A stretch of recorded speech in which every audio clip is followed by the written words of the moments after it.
आदाब नमस्कार, मैं शाहिद उमर। स्वागत है आप सभी का सियासत टीवी के हिंदी समाचार में। आइए देखते हैं सबसे पहले हेडलाइंस।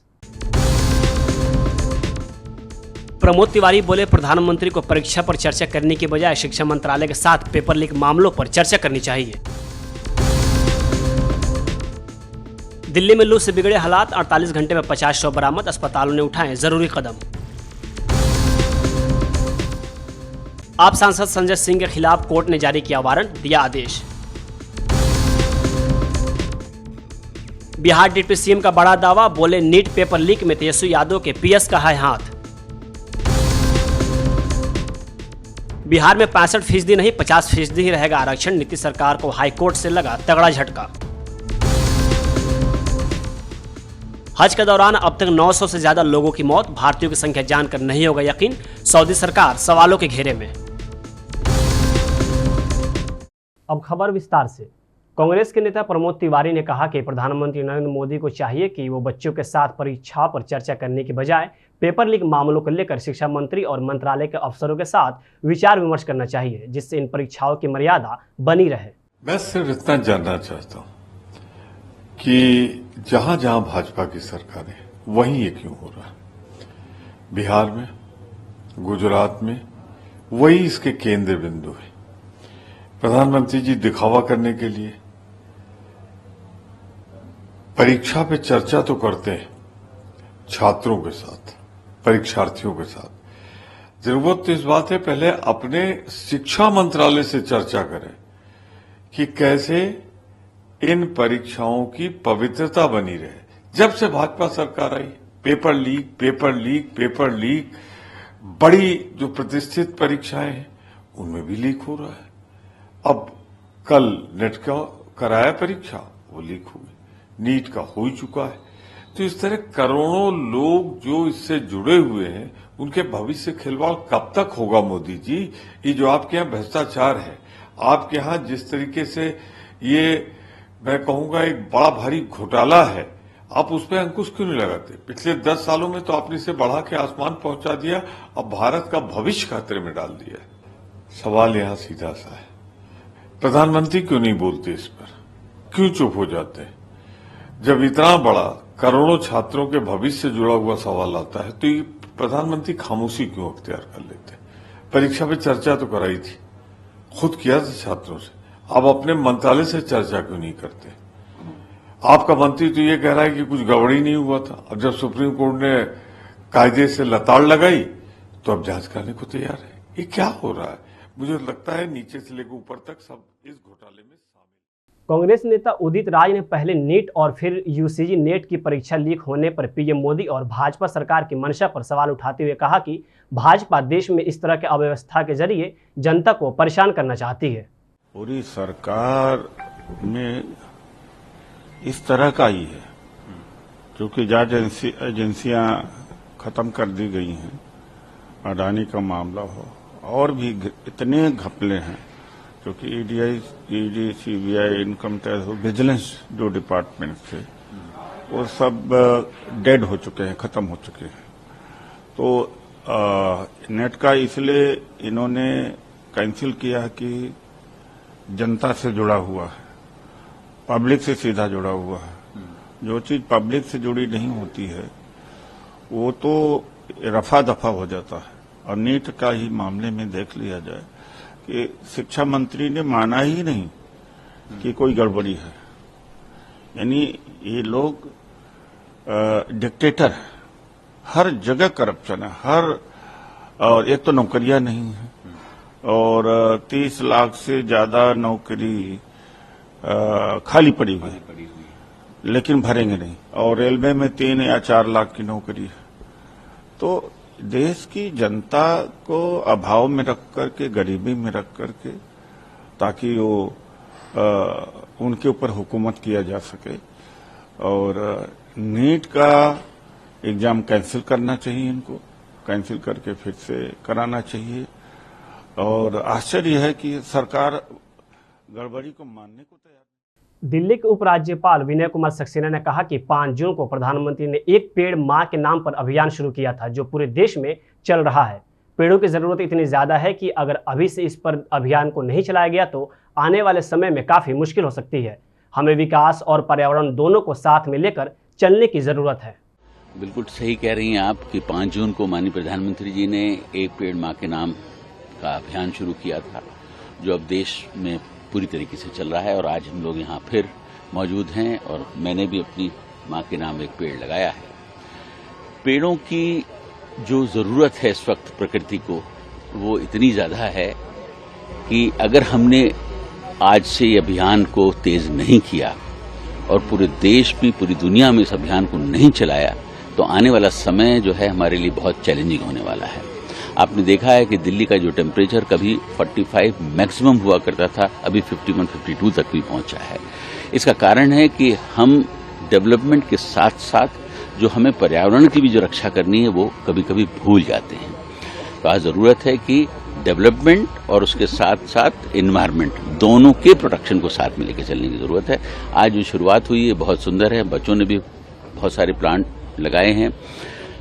मैंने अभी कुछ समय पहले भी इस बारे में मीटिंग की थी दिल्ली में और मेरा ये टारगेट है कि कम से कम इस साल करीब 50 से 60 लाख पेड़ों को लगाया जाए। सोसाइटीज़ को रोपिंग किया जाएगा, schools, colleges, universities, hospital, police stations, सभी जगहों पर जो है प्लांटेशन की ड्राइव शुरू की जाएगी। और एक चीज़ जो अक्सर देखने को मिलती है कि हम आज भी जो सैपलिंग्स लेकर आते हैं वो प्लास्टिक के काले बैग्स में लाते हैं, वो भी इन्वायरमेंट के लिए बहुत बड़ा नुकसान करते हैं। उसके लिए भी हम एक अभियान शुरू कर रहे हैं कि गोबर के बने हुए छोटे छोटे गमले, उनमें सैपलिंग्स को तैयार किया जाए और वो सीधा के सीधा उनको रोपिंग कर दिया जाए। तो इस तरीके के कार्यक्रम चलते रहेंगे और आने वाले समय में मैं आपसे ये कह सकता हूँ पूरी जिम्मेदारी के साथ, दिल्ली में ग्रीन कवर में बहुत बड़ा बदलाव आएगा। दिल्ली में भीषण गर्मी के बीच पिछले 48 घंटों के दौरान अलग अलग हिस्सों से वंचित सामाजिक आर्थिक पृष्ठभूमि से जुड़े 50 लोगों के शव बरामद किए गए हैं। फिलहाल पुलिस और स्वास्थ्य अधिकारियों ने इसकी पुष्टि नहीं की है कि क्या सभी मौत गर्मी के संबंधित कारणों से हुई है या कुछ अन्य कारण भी मौत के लिए जिम्मेदार हैं। इस पर आप नेता सौरभ भारद्वाज ने मीडिया से बात करते हुए अपनी प्रतिक्रिया दी है। पिछले दिनों 52 डिग्री तक टेम्परेचर गया है, जो पिछले 60 वर्षों में मुझे लगता है नहीं रिकॉर्ड किया गया। रात का टेम्परेचर भी बहुत नीचे नहीं जा रहा, 38 डिग्री पे रहा, जिसके कारण हीट वेव से ग्रसित लोगों की संख्या पूरे उत्तर भारत में बढ़ी है। दिल्ली में भी ये संख्या बढ़ रही है। हमारे अस्पतालों में करीब 48 घंटे में 310 लोग एडमिट हुए दिल्ली सरकार के अस्पतालों में, जिसमें से 112 जो है डिस्चार्ज हो गए, ठीक होके चले गए। 118 अभी भी एडमिटेड हैं और करीब 14 लोग जो है उसके अंदर जो है उनकी डेथ भी हुई है। जी 14 लोगों की है डेथ हुई है। और आज ये औचक निरीक्षण ये देखने के लिए किया गया था कि क्या हमारे अस्पतालों में हीट रिलेटेड इलनेस के मरीजों की मैनेजमेंट के लिए रिसोर्सेज अवेलेबल हैं। मैंने देखा कि जो ज़रूरी दवाइयाँ हैं वो तो मुझे यहाँ दिखी, IV फ्लूइड्स वगैरह दिखे, आइस पैक्स दिखे, और भी कई अस्पतालों में देखेंगे और जहाँ अगर कमियाँ होंगी तो उसको भी दूर करेंगे। कुछ अस्पतालों में ज़्यादातर मौत की खबरें आ रही हैं, खासतौर पे जो DDU अस्पताल है वहाँ पे क्या कुछ ऐसी खामी आपको लगता है? देखिए, मेरे को DDU अस्पताल के यहाँ मौतों की खबर नहीं है। DDU अस्पताल कह रहा है कि हमारे यहाँ पुलिस जो है बहुत सारी लावारिस बॉडीज लेके आई है, और सिर्फ DDU अस्पताल में इतनी सारी बॉडीज आई हैं। थोड़ा सा जो है इन्वेस्टिगेशन का, इंक्वायरी का विषय है, तो हमने बोला है कि उन सब की पोस्टमार्टम कराई जाए और देखा जाए कि किन किन कारणों से कौन कौन लोगों की मृत्यु हुई है। हमने दिल्ली पुलिस कमिश्नर को लिखा है कल कि आपकी जो नाइट पेट्रोलिंग टीम है उनको कहा जाए कि अगर कोई सड़क पे इस तरह से दिखे कि कोई बीमार है, हाई टेम्परेचर है, तो या तो आप उसको अस्पताल के अंदर छोड़ जाएं या आप हमें बता दें, ताकि हम अपनी एम्बुलेंस भेज के जो है उसको ले लें। कैट्स एम्बुलेंसेस को भी हमने कहा है कि 11 डिस्ट्रिक्ट्स के अंदर हर डिस्ट्रिक्ट में 5-5 एम्बुलेंसेस इस चीज़ को देखें कि नाइट शेल्टर और उसके आसपास अगर कोई इस तरह से कोई बीमार आदमी है तो उसको भी तुरंत जो है कैट्स एम्बुलेंस जो है लेके अस्पतालों के अंदर। दिल्ली के मुख्यमंत्री और आम आदमी पार्टी के राष्ट्रीय संयोजक अरविंद केजरीवाल की जमानत याचिका पर दिल्ली की अदालत ने फैसला सुरक्षित रखा है। जमानत पर 19 जून को सीएम केजरीवाल के वकील ने दलील रखी और उन्होंने कहा कि सीएम को हिरासत में रखे जाने का कोई मतलब नहीं है। अदालत में ज़िरा के दौरान सीएम केजरीवाल के वकील ने कहा कि मुख्यमंत्री के खिलाफ पूरा मामला बयानों पर आधारित है। उन्होंने कहा कि ये बयान उन लोगों के हैं जिन्होंने खुद को दोषी माना है। वे संत तो नहीं, वे ऐसे लोग नहीं हैं जो बस दागदार ही हैं, बल्कि ऐसा लगता है कि उनमें से कुछ को गिरफ्तार किया गया, उनसे जमानत देने और माफ़ करने का वादा किया गया। वहीं ईडी की तरफ से पेश हुए अतिरिक्त सॉलिसिटर जनरल एसवी राजू ने जमानत याचिका का विरोध किया। इसके बाद आज भी राज एवेन्यू कोर्ट के जज न्याय बिंदु की अदालत में सुनवाई हुई और ईडी ने विस्तृत दलील दी। इसके पहले बुधवार को विशेष न्यायाधीश न्याय बिंदु ने अरविंद केजरीवाल की न्यायिक हिरासत 3 जुलाई तक बढ़ा दी। उन्हें तिहाड़ जेल से वीडियो कॉन्फ्रेंसिंग के जरिए कोर्ट में पेश किया गया। यूपी की एक अदालत ने आम आदमी पार्टी के सांसद संजय सिंह के खिलाफ गिरफ्तारी वारंट जारी किया है। यह वारंट एमपी एमएलए कोर्ट ने जारी किया है। कोर्ट की ओर से जारी जमानती वारंट में संजय सिंह को 29 जून को कोर्ट में हाजिर होने को कहा गया है।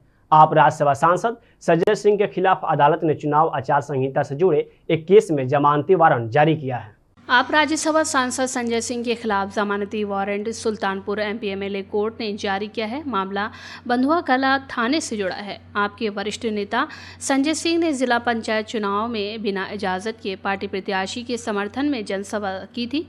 साथ ही वजह नोटिस जारी होने पर अदालत में पेश नहीं हुए थे। एमपी एमएलए कोर्ट के विशेष मजिस्ट्रेट शुभम वर्मा ने ये आदेश जारी किए हैं।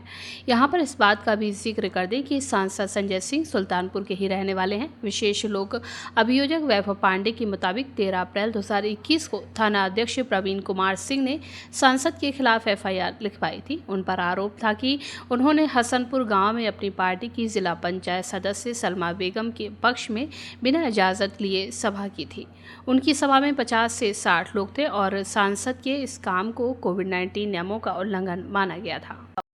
शिक्षा मंत्रालय ने यूजीसी नेट 2024 को रद्द कर दिया है। धांधली की सूचना मिलने के बाद शिक्षा मंत्रालय ने यह फैसला लिया। मामले में सीबीआई जांच का आदेश दिया गया है। इस मामले को लेकर अब यूपी कांग्रेस के प्रदेश अध्यक्ष अजय राय ने बीजेपी सरकार पर हमला बोला है। मैं इतना ही कहना चाहूँगा कि पूरी तरीके से ये भाजपा की सरकार में, चाहे प्रदेश की सरकार हो चाहे केंद्र की सरकार हो, हर जगह पेपर लीक हो रहा है। प्रदेश में भी 19 परीक्षाओं के पेपर लीक हुए हैं और अभी तक जांच चल रही है, कोई प्रभावी कार्रवाई नहीं। और इसकी आप देखेंगे पुलिस की भर्ती की का जो ये निकला था अभी परीक्षा का जो पूरा एग्ज़ाम कराया, उसके भी पेपर कहाँ से लीक हुए? गुजरात से हुए। उसमें पूरी गुजराती लॉबी लगी है। अभी आप देखेंगे इस वाले में भी आप देखेंगे अंदर खाने में जांच चलेगी। और ये सीटिंग, मैं समझता हूँ कि सीटिंग हाई कोर्ट या माननीय सुप्रीम कोर्ट के न्यायाधीश से जांच कराई जाए तो इसमें ज़्यादा इफेक्टिव होगा। सीबीआई से जांच कराने की अपेक्षा सिटिंग जज से जांच कराएं। और मैं समझता हूं कि इसमें भी आप देखेंगे तो गुजरात की ही लॉबी आएगी, क्योंकि यही लोग पूरी तरीके से परीक्षाओं का सारे पेपर सारे छप रहे हैं और सारी चीज़ें यही लोग कर रहे हैं आउटसोर्सिंग के माध्यम से। और आप देखेंगे अभी गुजरात में जहां नीट की परीक्षा के बोर्ड जहां पे सेंटर्स पड़े हैं वहां का रिजल्ट देख लीजिए, सभी टॉप किए हैं बच्चे। गोधरा का मेरे जानकारी में आया है कि वहाँ के कई बच्चों ने टॉप किया है। क्या कारण है? इसका मतलब कहीं ना कहीं दाल में काला है या पूरी दाल काली है। तो इसकी सिटिंग जैसे जांच हो और जो भी अभी तक ये इनके एग्ज़ाम्स हुए हैं उसकी निश्चित तौर से sitting high court supreme court के जज से जांच कराई जाए, जिससे कि ये न्याय कम से कम न्याय हो और सब लोगों को विश्वास जगे। नीट पेपर लीक मामले में एक के बाद एक बड़े खुलासे हो रहे हैं। इसी बीच अब बिहार के उप मुख्यमंत्री विजय सिन्हा ने बहुत बड़ा दावा करते हुए कहा कि तेजस्वी यादव के पर्सनल सेक्रेटरी प्रीतम कुमार का इस मामले में सीधा संबंध है। उन्होंने कहा, सत्ता में रहते हैं तब भी नियुक्तियों में घोटाला करते हैं और सत्ता में नहीं होते हैं तब भी नियुक्तियों को प्रभावित करने का खेल खेलते हैं। लोग कह रहे हैं कि प्रीतम कुमार सिकंदर यादव का दूर का संबंधी है। उन्होंने कहा, यह भी जांच का विषय है और अधिकारी इसकी जांच करेंगे। कि 1 मई को तेजस्वी यादव के आप सचिव प्रीतम कुमार के मोबाइल नंबर 7488061813 से रात्रि 9:07 में पथ निर्माण विभाग में कार्यरत प्रदीप कुमार के मोबाइल नंबर 9430469924 पर NHI गेस्ट हाउस में सिकंदर कुमार जादवेंदु के लिए कमरे की बुकिंग कराने के लिए फोन आया था। उस दिन प्रदीप कुमार इस पर कोई संज्ञान नहीं लिया। फिर 4 मई को सुबह 8:49 में प्रीतम कुमार के मोबाइल नंबर 7488G 4 मई को कितने बजे? 4 मई को सुबह 8:49 बजे प्रीतम कुमार के मोबाइल नंबर 7488061813 वही नंबर से प्रदीप कुमार के मोबाइल पर कॉल कर सिकंदर कुमार जादवेंदु के लिए कमरे के बुकिंग के लिए स्मारित किया गया। इस बार पथ निर्माण विभाग में कार्यरत प्रदीप कुमार द्वारा NHI के गेस्ट हाउस में सिकंदर कुमार के नाम से बुकिंग के लिए पदस्थापित कनीय अभियंता को व्हाट्सएप पर मैसेज भेज दिया। अब ये दोनों का डिटेल भी मैं दे देता हूं।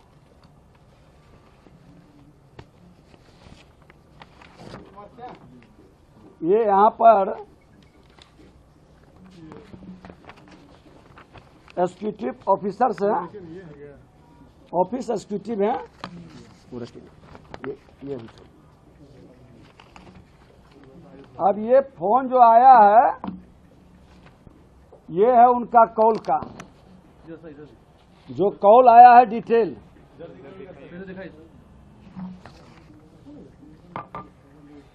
ये कॉल का डिटेल है और दूसरे दिन का भी डिटेल।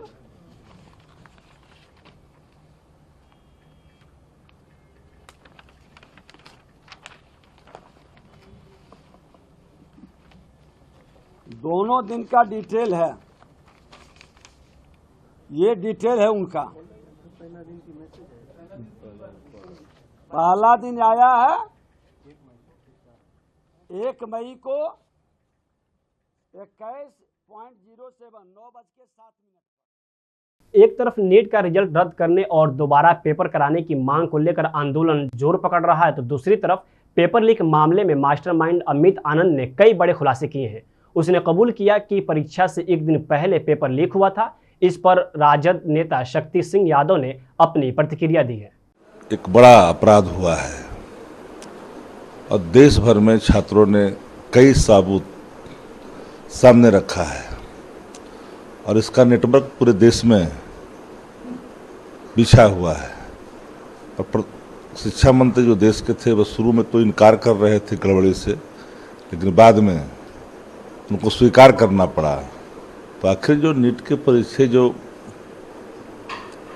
घाल मिल के शिकार हुए, जो युवाओं के भविष्य के साथ खिलवाड़ हुआ, तो इस पर तो पूरी जिम्मेदारी भारत की सरकार की है और केंद्र की सरकार इस पूरे मामले में कहीं न कहीं घिरता हुआ दिखाई पड़ा। अंततः इस परीक्षा को रद्द किया गया। कोई भी ऐसा राज्य, भाजपा शासित राज्य, आप देखिएगा कि बिना पर्चा लीक के कोई परीक्षा होता ही नहीं है। और इसमें यहाँ नहीं, बिहार हो, उत्तर प्रदेश हो, गुजरात हो, हरियाणा हो, हर जगह यही स्थितियाँ लबो-लबाब है। जिम्मेदारी तो भारत को सरकार को लेना पड़ेगा। नीतीश सरकार को पटना हाईकोर्ट ने झटका दिया है। BC, SC और ST के लिए 65% आरक्षण को खत्म कर दिया है। पटना हाईकोर्ट ने बिहार आरक्षण को लेकर कानून को रद्द कर दिया है। बिहार सरकार ने पिछड़ा वर्ग, अत्यंत पिछड़ा वर्ग, अनुसूचित जाति और अनुसूचित जनजाति के लिए आरक्षण 50% से बढ़ाकर 65% कर दिया था, जिससे हाईकोर्ट ने रद्द कर दिया। अब इस पर राजद नेता मनोज झा ने अपनी प्रतिक्रिया दी है। कोर्ट का जो फैसला आया है, मैं समझता हूँ आरक्षण को लेकर के जो दायरा नीतीश जी और तेजस्वी जी की सरकार ने जो बढ़ाया था, वो उस पर जो रोक लगी है, इसमें बेहद दुर्भाग्यपूर्ण हम मानते हैं। ऐसे फैसले फासले बढ़ाते हैं सामाजिक न्याय की मंजिलों को हासिल करने में। हमें स्मरण है तमिलनाडु को भी बहुत वर्ष लगे थे, संघर्ष करना पड़ा था। हम भी तैयार हैं लेकिन हम इतना जरूर कहेंगे कि ये जो पिटिशनर हैं इनकी सामाजिक पृष्ठभूमि देखिए, पर्दे के पीछे से कौन लोग हैं जो ये काम करवाने को उत्सुक, जिसमें वो बहुत ज्यादा उत्प्रेरक की भूमिका निभा रहे हैं। हमने जातिगत जनगणना के दौर में भी देखा। मैं आग्रह करूंगा नेता प्रतिपक्ष हर चुनावी सभा में तेजस्वी जी बोलते रहे, इसको 9वीं अनुसूची में शामिल करिए, इसको 9वीं अनुसूची में शामिल कीजिए। देखिए उस ना करने के नतीजे में क्या हासिल हुआ। अभी भी आग्रह करेंगे, हमारे नीतीश जी की कृपा से ही एनडीए की सरकार चल रही है इस बार, तो वो कम से कम लोगों की आकांक्षाओं के अनुरूप तुरंत ऊपर की अदालत में जाकर के अपना जो हकूक है एक बड़ी आबादी का, उसको हर तरह से उसको कोट किया जाए, हर तरह से उसको संरक्षित किया जाए। संघर्ष थोड़ा लंबा जरूर है, लेकिन हम केंद्रीय गृह राज्य मंत्री नित्यानंद राय ने कहा कि 2025 के चुनाव में ये परिवारवादी और भ्रष्टाचारी नेता तेजस्वी यादव को समाप्त कर देंगे। बिहार के लोगों ने मन बना लिया है। बिहार में मुख्यमंत्री नीतीश कुमार के नेतृत्व में और पीएम मोदी के आशीर्वाद से जो विकास की धारा बह रही है, कल बिहार की धरती पर नालंदा विश्वविद्यालय के कार्यक्रम में सम्मिलित होकर पीएम मोदी ने देश और दुनिया को बता दिया कि उन्हें बिहार से कितना प्रेम है।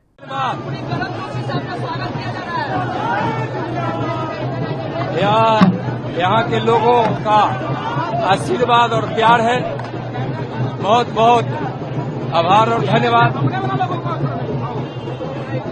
2025 के चुनाव में यह परिवारवादी और भ्रष्टाचारी नेता तेजस्वी यादव को समाप्त कर देंगे। 2025 के चुनाव में महागठबंधन को जीरो पर आउट करेंगे। बिहार के लोगों ने मन बना लिया है और बिहार में मुख्यमंत्री माननीय नीतीश कुमार जी के नेतृत्व में भारत के माननीय प्रधानमंत्री और दुनिया के सबसे लोकप्रिय नेता माननीय नरेंद्र मोदी जी के आशीर्वाद से बिहार में जो विकास की धारा बह रही है, आज बिहार वासियों के मन में हमारे माननीय प्रधानमंत्री जी हैं और माननीय प्रधानमंत्री जी के मन में बिहार का एक एक देशवासी है और बिहार से कितना उनको प्रेम है। कल बिहार की धरती पर नालंदा विश्वविद्यालय के कार्यक्रम में सम्मिलित होकर उन्होंने देश और दुनिया और बिहार को बता दिया कि मोदी को कितना प्रेम है बिहार से।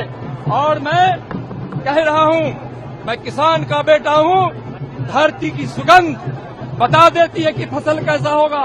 2025 में परिवारवादी और भ्रष्टाचारी पार्टी और उसके नेता तेजस्वी यादव को समाप्त कर देंगे, राजनीति के अखाड़े में धूल चटा देंगे और महागठबंधन को जीरो पर आउट करा देंगे।